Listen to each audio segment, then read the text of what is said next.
Everybody wants to be the noun, but nobody wants to do the verb. Everybody wants to be a professional photographer, but nobody wants to get in front of people to ask them to book a session. Hey, welcome to the Beginner Photography Podcast. I'm your host, Raymond, and today I'm answering all of your questions in this month's photo Q&A. So once a month, I ask you for your burning questions in photography, and right here, I answer them. I'm a firm believer that if you have a question about something, especially maybe photography is a new hobby for you, there's a lot of unknowns.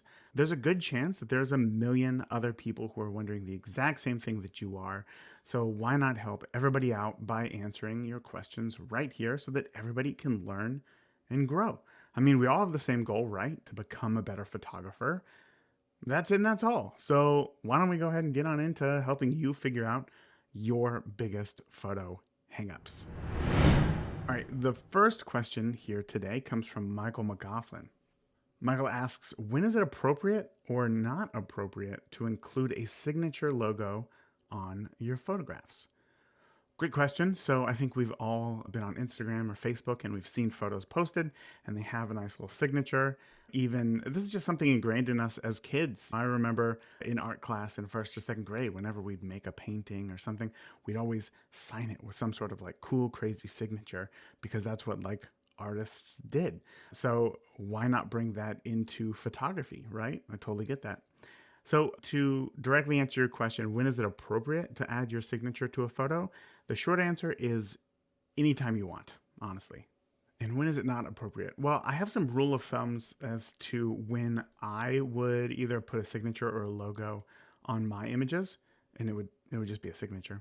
But the rule of thumb for me was if it was for advertising purposes, like Facebook ads, maybe it was in print, maybe I was creating a flyer, or I was doing a bridal fair, or I was doing some sort of sponsorship and they needed an image, I would include it. But then I wouldn't use it any other time. And my thought really is like, I wouldn't put them on the images on my website. I really wouldn't do it for social media. And I guess my thought is like, I'm not Picasso. Right? People aren't looking to actively come after my images to steal them. I don't need to put my signature on my images, especially with how easy it is today to just use something like AI to create photorealistic images. I think that the number of images that are going to be stolen by other people are going to go down significantly because if you're a new photographer, okay, so that's who steals the majority of images, right? New photographers. They think I'm a great photographer. I just don't have the portfolio yet, so let me just borrow some images from somebody else of a similar visual style, and then I'll book a few shoots, and then I'll replace those images with ones that I've actually shot. Totally wrong, right? Still totally wrong. But now it's like, why would you do that if you can just create photorealistic images in AI and then claim them as your own? It's a whole lot less work than sifting through websites and trying to find images and all that stuff. So I'm not too worried about putting my signature on my images. And plus, like a signature or a logo is more for like branding purposes. Oh, but I guess I will say that I'm coming from the world of wedding photography. And again, really the only people who are going to steal images of somebody else's wedding, because the couple's already paid for them. So the only person who's really going to steal images is going to be another photographer who's trying to grow their portfolio. So I will say that for landscape photographers, it probably makes more sense because your images are just, they're more places, they can be relatable to more people. It doesn't have somebody who they don't know who's in these images. They might want to use it for their desktop wallpaper or anything like that. So sharing maybe landscape images on social, it might make more sense to put on your signature so that people understand that it is your image. But again, for like portraits and families and things like that, I wouldn't put it on. But at the end of the day, I mean, you're the photographer and you get to make choices on how your business, how your work is represented as an artist. And therefore, you can kind of do whatever you want. Those are just kind of my rule of thumbs, like how I would approach it. But again, ultimately, the choice is 100% up to you. All right, let's move on to question number 2, which comes from Kaya Dorsey. Kaya asks, any recommendations for kids to sit still when I'm doing family photography? I can't really get kids younger than 10 to focus for long enough to get good pics. Yeah, man, I get that. I just photograph my own kids and they're rambunctious enough, and I'm not trying to get them to sit down and pose for like anything professional or like where there's the weight of me being a professional and there's money behind it and like I have to deliver something, right? These are just my kids and it's hard enough to photograph them. So, a few things for you. One, I would encourage you to go back to listen to my interview that I did with Philip Bloom about his mini sessions that he does. Philip and his wife Eileen Bloom do family photography, and he shared an amazing trick that I think that he says works, I mean, phenomenally every single time. So what he does is when he first shows up to a shoot, he will try to get on the kids' good side. So the first thing that he'll do, even before talking to the parents, when the kids show up, he will take them aside and say, "Hey kids, I have this idea. I want to prank your parents, but I need your help." Kids, being kids, they want to play. So they're like, "Oh, this sounds great. Like, yeah, what do we need to do?" And then that's when he would say, "Okay, we're going to pretend to pose like in this very stiff, happy family photo. And then when I say three, I want you to tickle your parents. But first, you got to pretend like we're going to take a really nice family photo." So then he sets everybody up. The kids are all excited. He gets them over there and he's like, "All right, we're going to take our photo here." And then everybody smile. Everybody smiles, right? He takes the few photos and then he's like, "One, two, three." And then all the kids start tickling their parents and all the things. So now, not only did he get that quote unquote frame worthy photo of the kids sitting still because they thought that they were playing a game, but now he's able to get in close and get these fun interactions between the family and the kids and laughing, and that's just more photos to deliver as well. So I think that that's a great trick that you can go ahead and try.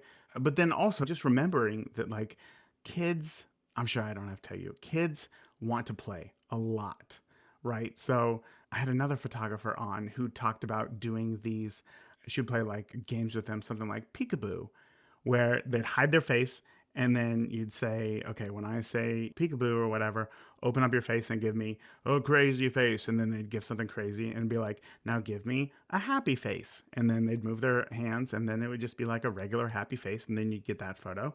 And then you keep trying all these variations. So rather than trying to conform them to like, "Okay, sit still and do exactly what I say," it's almost like some mind trickery, some Jedi mind trickery of getting them to play games, but also do so in a way that allows you to get what it is that you need. So start thinking about those types of ideas and you'll be able to get kids on your side, which again, I'm sure sounds easier than what it is, but I'm confident that you can do it. Those are some great tricks that I would encourage you to try. And again, go back and listen to that episode with Philip and Eileen Bloom. All right, next question comes from Connor Cook. Connor says, "I got my first quote unquote real camera in January. I'm now trying to work out how to render colors correctly with manual Kelvin selection." Manual Kelvin selection being your white balance. He goes on to say, "I'm not always happy with the auto selection. I take pictures in all manners of locations and lighting. I shoot JPEG just to remove the addition of learning post processing for now." Love it. Great idea. "How do I manage or learn to manage all of these things?" Meaning moving from focusing to capturing highlights and shadows to managing white balance, in addition to composition and the decisive moment in a way that lets me just take the picture that I want without forgetting whatever the last element that I worked on. Connor, it sounds like you are in the thick of it right now, man. When I think back to some of the easiest times that I ever had when photographing, it's when I'm shooting film. There's a lot less decisions that you have to make when shooting film, and two of them being your ISO and your white balance, because those two things were set by whatever film you chose to load into your camera that day. So if you're shooting in aperture priority, at that point, all you have to worry about is composition and moment. A lot of people don't know this, but film came in two white balances. That was it: tungsten and daylight. Tungsten, because you were either shooting indoors, or daylight, because you were shooting outdoors. Again, that was it. When I look at my digital camera today, my Fuji X-T4, the camera's white balance in the Kelvin scale goes from 2500 all the way up to 10,000. That's 7,500 different possibilities of white balance. And the thing is that our eyes are so good at determining what is white that we have a hard time understanding white balance. Because a white balance in a camera is a scientific tool that needs a specific Kelvin inputted into it so that the camera knows, well, what color here is white. So because there's this discrepancy between what our eye sees, which is white, and what our camera sees, which may be blue or too yellow, I would say that it's next to impossible to look at a scene and say, this is the exact Kelvin white balance that I need to set my camera at. So because of that, I don't. Is it nice to have the possibility of manually selecting my white balance for a creative effect? Yes, it is. Do I set it for every shot that I take? No, I don't. Do I set it for any shots that I take? Honestly, no. Your camera has preset white balance options, right? And I would say that even my Fuji camera has way too many. But again, let me preface this by saying that what I shoot does not have to be scientifically color accurate. What I shoot has some artistic freedom in it. I'm not shooting products for a national campaign. I'm not photographing works of art that are hanging in a museum.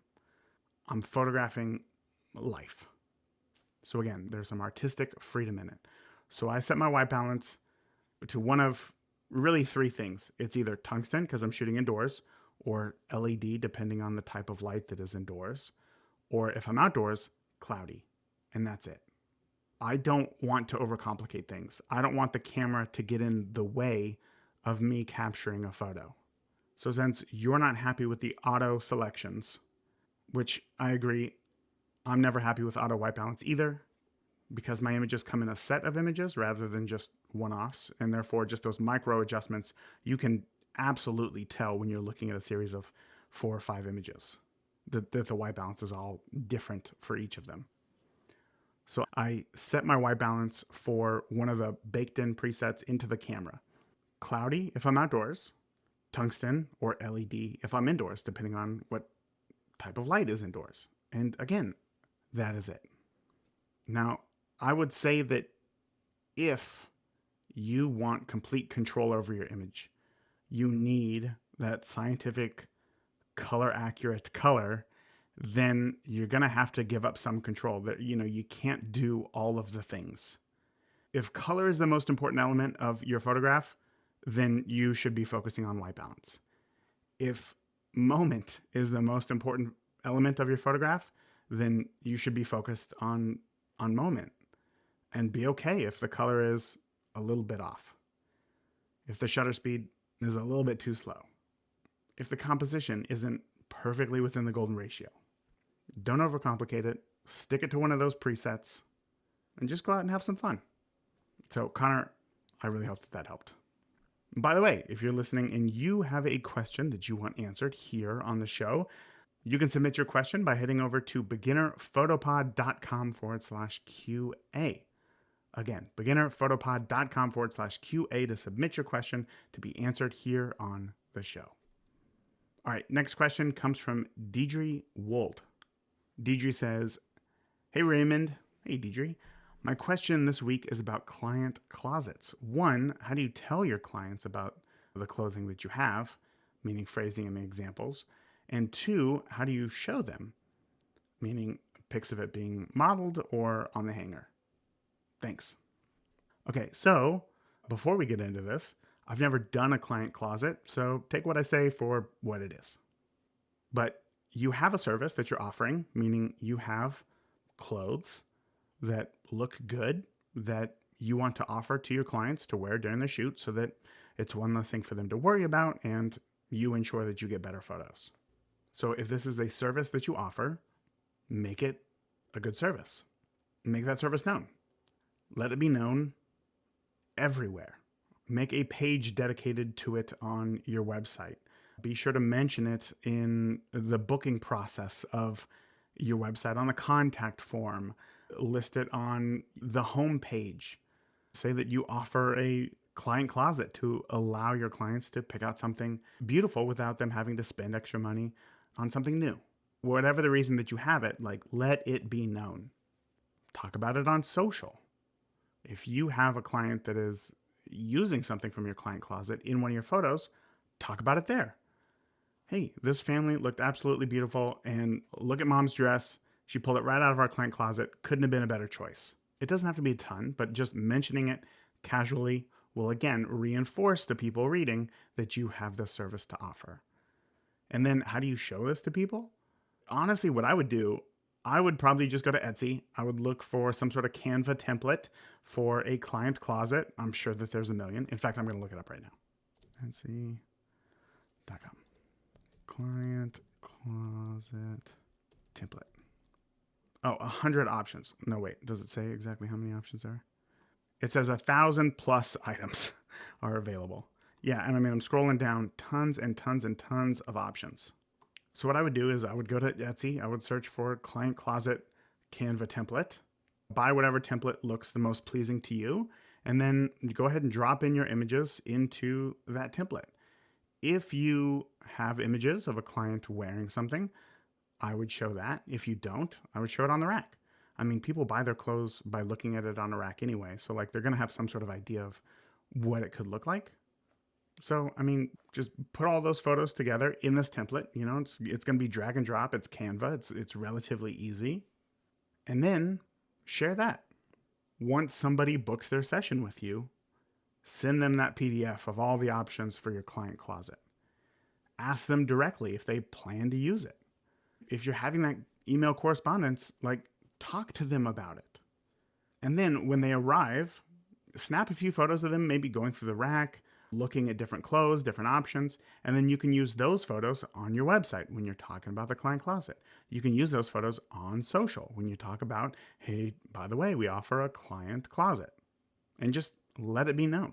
So there you go, Deidre. I hope that helps. All right, next question here comes from Ree Wolf. Ree asks, how can I tell the difference between lack of competence and lack of confidence?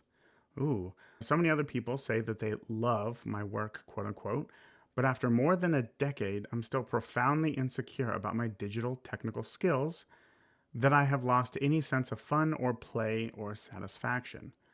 I shot film for many years before digital. Until last week or so, I assumed that this lack of confidence or this feeling that I'm feeling was because my technical skills were not where I wanted them to be. But now I'm wondering, is it my lack of confidence that is preventing me from experiencing what I'm accomplishing? I want to take more risks by photographing what I actually want. But I think if I'm completely incompetent, what's the point? Wow. Well, Ree, I doubt that you're incompetent with a camera if you've been shooting for decades. If you've been shooting since film, again, you probably have a lot more experience than you think that you do. It sounds to me like you just need to shoot for fun. You said that you want to take bigger risks and shoot the things that you want. So why not do that? I shoot in a very non-technically perfect way. To me, when it comes to an image, for me, the ends justify the means. So is the composition a little wonky? Is it a bit underexposed? Is it a bit grainier than, again, is perfect? Maybe. But is there a solid moment? Like, that's what I look for. What's the most important thing in the image to me? When I do shoot for technical perfection, I find that I don't like my images. There's no life in them. But also, unless you're taking full control of the image, full control of the moment, full control of the light, you have to give up some control. It can't be 100% technically perfect every time by happenstance. You're going to show up and you're going to find something interesting that may be in some open shade, but the background is going to be totally blown out because that's in full sun.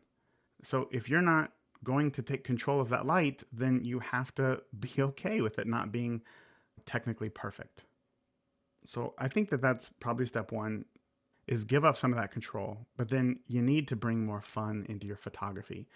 One thing that I did shortly after getting out of weddings, where weddings are an area where you do want to focus on technical proficiency on top of moment. Otherwise, anybody with an iPhone is going to be able to deliver just as good of an image as you're able to do. You definitely don't want that when the couple is paying you a good deal of money to photograph their wedding.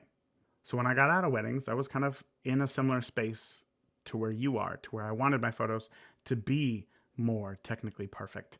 And unfortunately, I lost a lot of moment in those images. I lost a lot of what I love most about photography when I was just photographing everyday life and my kids.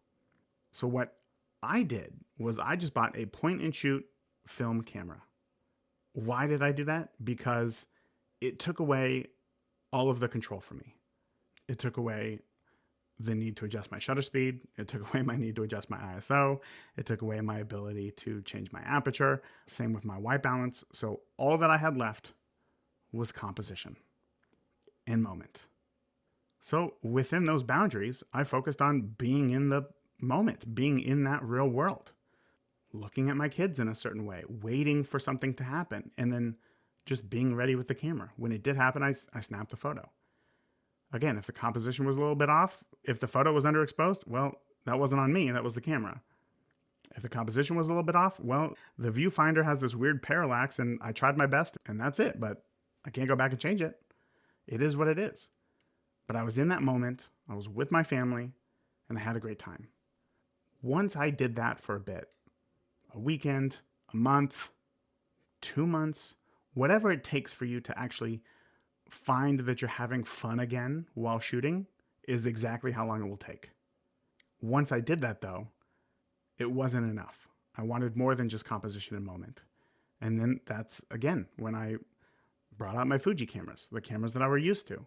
I reintroduced some of that control. I was better at seeing the moment. I was better at seeing just life happen in front of me. And I was better at capturing that. So now I brought in the control that I had with my Fuji cameras. I was able to set my shutter speed, my aperture, my ISO, my white balance. I was able to do more things. I could have a slow shutter speed to introduce motion. I was able to open up my aperture to have that shallow depth of field. I could do more things, but I changed the way that I was approaching the image to find what was most important. What was it that I loved? Not necessarily what everybody else loved, what I loved. And then I took the tool that I had, being the camera, and then built upon that to be able to bring a level of visual interest through my camera settings. So maybe take a weekend trip somewhere and just walk around and shoot whatever your eye is gravitated towards.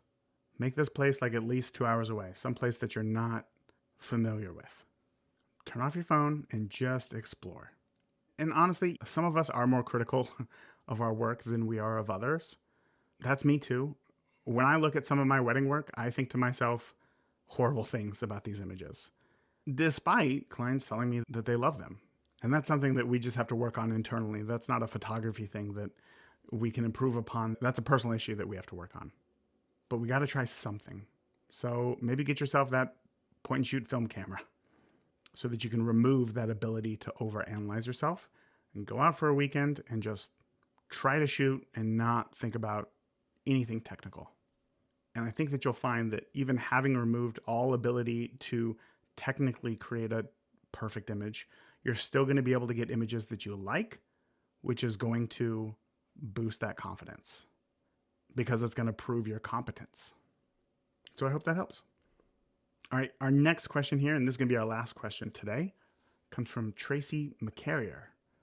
Tracy asks, how do you keep from getting discouraged about a lack of clients? Oh man, Tracy, I have been there. I have had some wedding seasons that I thought, how am I going to make this? I look at other photographers and think, how are they booked solid? And it sucks. It does. It really sucks. It sucks to feel like you're failing. And I totally get that. But after one particularly terrible wedding season where the wedding season before, I think I had 30 weddings. That next season, I had like 8 booked. And I was like really nervous. It was real bad. I was driving somewhere and I saw a billboard for McDonald's. And I thought to myself, are there people who don't know about McDonald's? Like, no, that can't be. People know about McDonald's. It's been around 70 years now at this point. So I had looked it up, and in 2024, McDonald's spent $1.2 million a day just in advertising. And here's the thing, everybody already knows about McDonald's. It's a global brand that is on just about every single street corner. And they are still advertising. They're spending $1.2 million every day to advertise to people who already know that they exist. Why would they do that? Because they know that on average, a person needs anywhere between 5, 7, and 8 touch points before they buy from you. That's why, even though you know what McDonald's is, you're going to see them on a billboard. That's one touch point. You're going to drive by McDonald's. That's a second touch point. You're going to hear their ad on the radio. That's a third touch point. Probably going to pop up on your social feed. That's another touch point. Maybe they're doing some sort of marketing stunt and you see about it on the news, and that's another touch point. Before you know it, you're driving by another McDonald's and thinking, okay, it's later than I thought that it was. Soccer or softball ran over. I got to do something for dinner. I definitely don't want to go home and cook. We're just going to stop here tonight. Why did you choose that McDonald's? Because they were top of mind, because they were everywhere all the time. So since the people running McDonald's advertising campaigns probably have pretty fancy degrees in advertising, I'm not going to reinvent the wheel. I'm going to learn what can I take from how McDonald's advertises and apply that to my own photography. So be more active on social. Post images multiple times a day. Because of the social feed algorithm, not everybody is going to see everything that you post. So if you think that posting 5 times a day is too much, there's a good chance that only a fraction of the people see 1 or 2 of those posts. So again, just be more active. Post 10 times a day.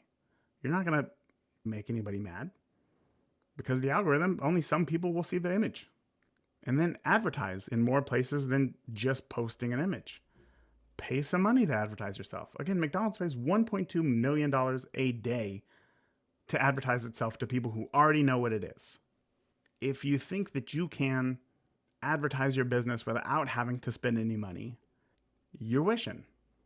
But also, be in your community. Sponsor a local event and then be there. Take photos of your name on a banner. Take a photo of you being there. Share that on social. Ask your previous clients to leave you a review, and then now you can share that on social. Talk about how great of an experience you had with them. Talk about why you love your clients so much. Just share more things. Be more places. Start an email list so that you can continually be in front of these people. That's just another place where people are going to see you and see you being active than just social media. So once that's all set up and rolling, if you're still not getting enough inquiries, one thing that I would do as a wedding photographer is that I would shoot engagement sessions for free. I would market it as, I was testing out a new technique and I needed some volunteers around Indy. I would give it some stipulations. Obviously, you needed to be engaged. I would ask them some questions about their relationship to give me an idea of how involved they were in the process. And then whoever I picked, I would give them a great session. I'd make sure that they knew all the details, that they felt well taken care of at the session, that we got some great photos, that they didn't feel super awkward. And then you know what? 9 times out of 10, they would book me to shoot their wedding. Because they already know that they like the product. So why go through the hassle of trying to find another photographer who you don't know if you're going to like their product to hire you for their wedding day, which is higher stakes than just an engagement session?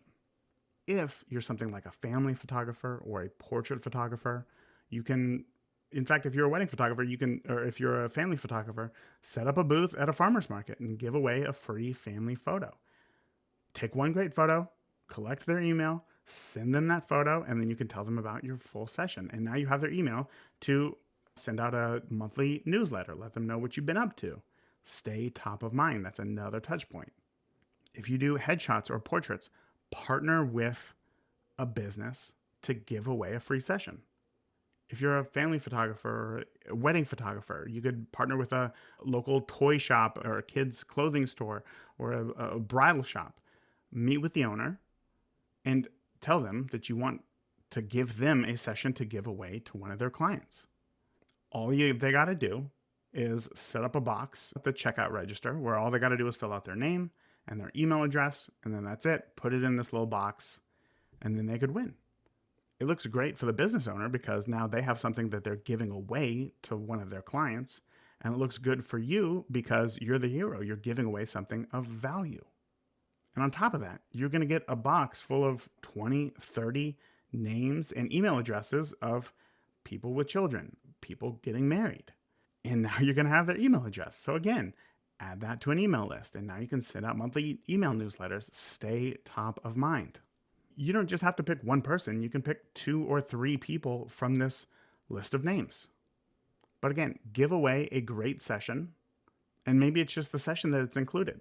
It's not prints. It's not products. Maybe they get just one digital file as a thank you for their time. It's a high quality digital file that they can use to print or do whatever they want. But now you can upsell them to buy the entire session. Point is, growing a business is a lot of work. Getting clients is a lot of work. And booking new clients is way harder than booking previous clients.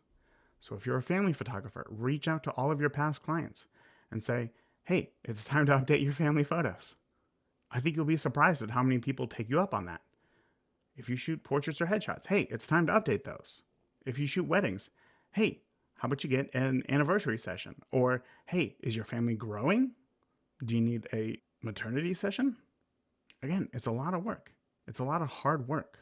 The question is, how much do you want it? I get it. Things can get busy. We have families. We have full-time jobs. We have responsibilities that we can only get to on the weekend. How do we include building a business in there when it already seems like we don't have enough time as it is? You're going to have to make sacrifices. And if you want it bad enough, you got to get out there. You got to talk to people. And you got to stay consistent. It probably took me 3 to 4 years of, hard work until I got to the point to where I felt like, okay, I kind of have this figured out now. I know that next year I'll have X amount of weddings. So how much more work do I want to put in to book more weddings? If it were easy, everybody would do it. What's that quote? Everybody wants to be the noun, but nobody wants to do the verb. Everybody wants to be a professional photographer, but nobody wants to get in front of people to ask them to book a session. Whatever it is. And I don't know how much work you are putting into this. Maybe you are grinding every single day. And if that's the case, I would say stick with it because it takes time. Maybe audit what it is that you're doing to figure out, what am I wasting my time on? What's not important here? How can I save time? But you can do this. If you want it and you put in the time, you can do this. I know you can. I know you can because I did. It was not an easy route for me. I moved to a whole part of the country. I knew nobody. I had to start from scratch, from zero. I couldn't rely on friends because I didn't have any out here. I couldn't rely on family. I had my wife, of course, but I couldn't ask my cousins or my siblings, hey, ask your friends, let's grow this thing. There was none of that. So if I can do it, I know that you can do it too. Try one of those things that I mentioned earlier and just make progress every single day. And that's it. I hope that you enjoyed this Q&A episode. Again, remember, if you have a burning photography question that you want answered here on the show, just head to beginnerphotopod.com/QA to submit your question. Until next time, remember, the more that you shoot today, the better of a photographer you will be tomorrow. Talk soon. Thank you for tuning into this week's episode of the Beginner Photography Podcast. If you enjoyed today's episode, please share it with a friend. Start a conversation. Grow together. That is it for this week. Remember, the more that you shoot today, the better of a photographer you will be tomorrow.